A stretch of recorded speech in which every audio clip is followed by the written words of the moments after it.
Este programa é livre para todos os públicos. É com alegria que nós nos encontramos no programa Discípulos e Missionários, neste domingo, dia 10 de julho de 2022. Que Deus lhe abençoe, meu irmão, que Deus lhe abençoe, minha irmã.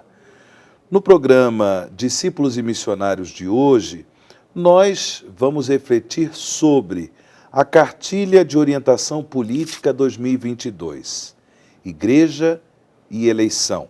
Orientar os cristãos de como viver bem esse tempo eleitoral que se aproxima, de como devem votar bem. Para conversar conosco sobre esse tema tão importante para a vida da nossa sociedade, contamos com a palavra amiga do cardeal-arcebispo de São Paulo, Dom Odilo Pedro Scherer. Dom Odilo, bem-vindo ao programa Discípulos e Missionários, um bom domingo para o senhor. Muito obrigado, igualmente, e bom domingo a vocês também. Que Deus os abençoe, que esse encontro seja bom e proveitoso para todos. Então, estamos, pouco a pouco, nos preparando para viver um processo eleitoral importante, significativo no Brasil, tendo em vista que nós vamos escolher o presidente da República e outros cargos aí do Poder Executivo. Muitas pesquisas já estão apresentando seus resultados, gerando às vezes comentários polarizados.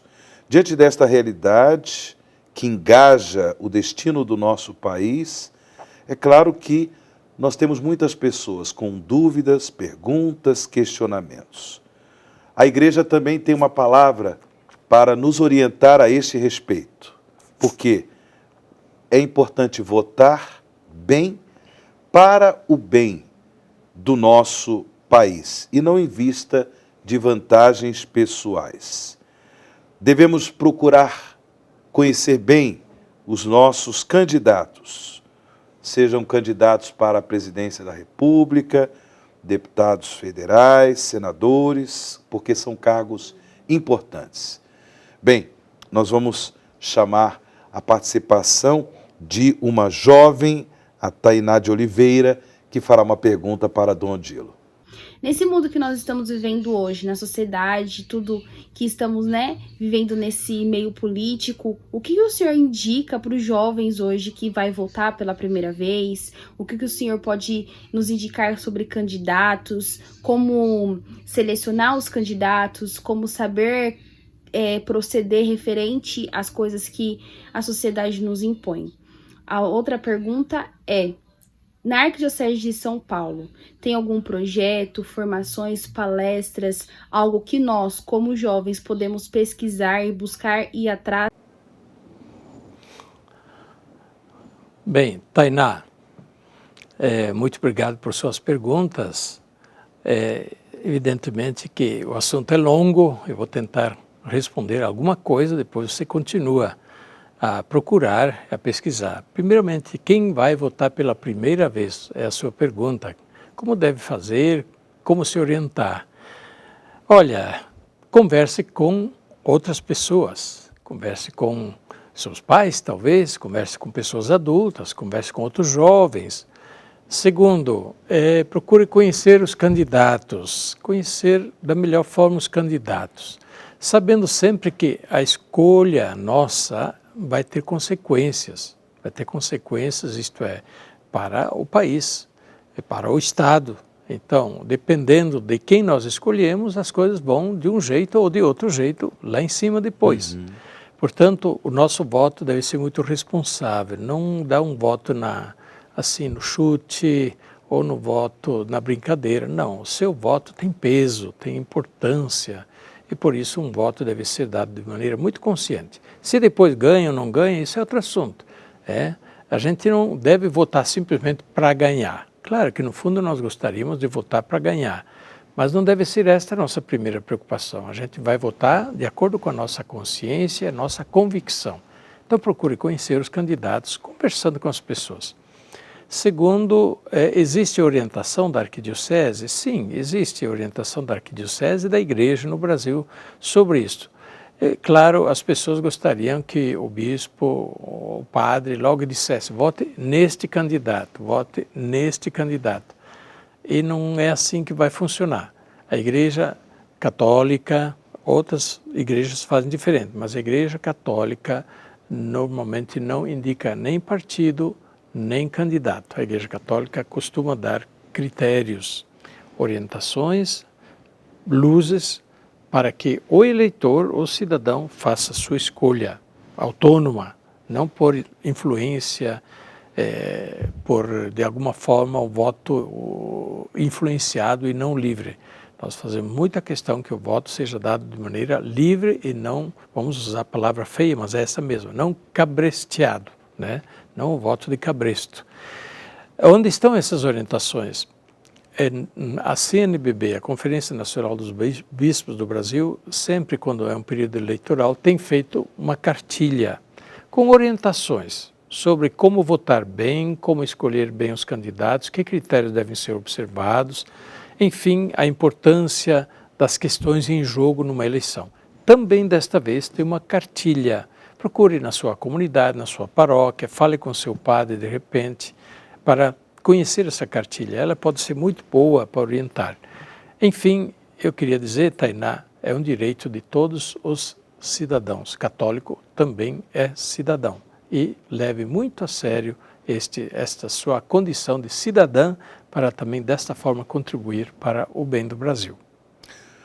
Obrigado, Tainá, pela sua participação. E agora, Dom Odilo, chegou uma pergunta por e-mail, é do José Carlos Nascimento, um jovem de 28 anos, da cidade de São Carlos, no interior de São Paulo. Ele pergunta, Dom Odilo, vender voto é crime? Vender voto é pecado? Então, jovem, vender voto é crime? Vender voto é previsto como um crime eleitoral, sim. Comprar voto é crime, vender voto também é. Então, vender voto perante a lei eleitoral não é honesto, não é conforme a sã consciência. Se é pecado, depende.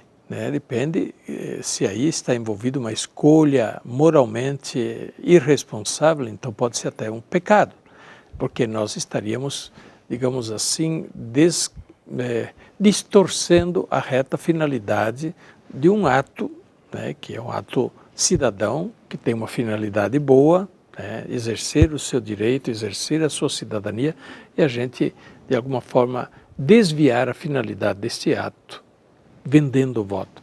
Eu acho que é um ato desonesto, que moralmente também significa uma responsabilidade. Bem, existe uma frase que afirma o seguinte, o voto não tem preço, mas tem consequências. Daí a importância de realmente nós nos informarmos bem para não cairmos nessas arapucas de gente esperta que de alguma forma quer comprar o nosso voto. Dom Odilo, hoje está acontecendo aqui em São Paulo, no ginásio do Ibirapuera, o evento Canção Nova Abraça São Paulo. Em sua 16ª edição, com mais de 10 mil participantes. E o senhor também estará presente nesse evento, não é isso? Sim, por um momento estarei lá, presente, saudando, dizendo uma palavra aos presentes no Ibirapuera. Eu faço votos que seja um dia de congraçamento, de festa, de alegria e de muito proveito também para a evangelização, o encontro dos jovens. Ali não só jovens, mas a maioria são jovens os que vão, Perfeito. Que seja um momento realmente proveitoso. E este Abraça São Paulo já está acontecendo há vários anos, que ele se afirme como um momento no ano em que os jovens, sobretudo ali naturalmente ligados aos vários grupos da renovação carismática ou derivados da renovação carismática, que possam ter um grande momento ali de igreja, de se encontrarem na igreja, e um grande momento de evangelização. Mas não é só para quem é da renovação carismática, vai para todos, todos podem ir. Certo. E fica o convite, né? Ainda há tempo, porque o encontro está acontecendo lá no ginásio Ibirapuera. Então, você também é nosso convidado e a TV Canção Nova também está fazendo uma bela cobertura, transmitindo esse belo evento aqui na capital do estado de São Paulo. Dom Dilo, estamos chegando ao final do programa, porém, aproveito para dizer, né, aos telespectadores que o nosso programa Discípulos e Missionários pode ser também acessado através do canal que a Canção Nova tem no YouTube. Basta acessar youtube.com/play Canção Nova. youtube.com/play Canção Nova. Procure lá o programa Discípulos e Missionários e aproveite para divulgar em suas redes sociais. Final do programa, Dom Dilo, sua palavra para o encerramento e sua bênção. Pois não, que Deus abençoe a todos e os acompanhe com sua graça. Julho é um mês de inverno, um pouco de férias, aproveite para descansar. Naturalmente inverno só aqui no sul, no sudeste, na Amazônia não vão sentir frio. A Canção Nova também chega lá e eu aproveito para saudar a todos os que nos assistiram nesse nosso encontro, discípulos missionários desse dia. Que Deus os abençoe, tenham um bom domingo e uma boa semana. A bênção de Deus Todo-Poderoso, Pai, Filho e Espírito Santo, desça sobre vós e permaneça para sempre. Amém. Amém.